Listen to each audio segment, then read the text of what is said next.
நேரத்தில் மழையில் நடந்து வரும் 3 இளைஞர்கள் ஒரு பைக்கை திருட செய்யும் செயல் பலரையுமே அதிர்ச்சிக்குள்ளாக்கியிருக்கு. ஆளே இல்லாத தெருவில் பைக்கின் லாக்கை உடைக்கும் இளைஞரின் வீடியோ வெளியாகி பெரும் பரபரப்பை ஏற்படுத்தியிருக்கு. அதிகரித்து வரும் திருட்டுச் சம்பவங்களால் காவல்துறையை நாடும் பொதுமக்கள்.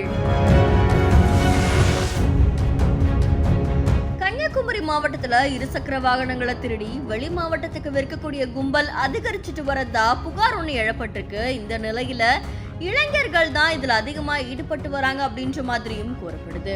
இந்த நிலையில கோட்டார் காவல் நிலையத்துக்குட்பட்ட நாகர்கோவில் இடலாடிக்குடி பகுதியை சேர்ந்த சிவா அப்படின்றவரு தன்னுடைய வீட்டுக்கு முன்னாடி நிறுத்தி வச்சிருந்த இருசக்கர வாகனத்தை அங்க வந்த 3 இளைஞர்கள் நைஸா டார்ச் லைட் அடிச்சு அந்த மோட்டார் சைக்கிளுடைய லாக்கை உடைச்சு அங்கிருந்து திருடிட்டு போற வீடியோ ஒன்று வெளியாகிருக்கு.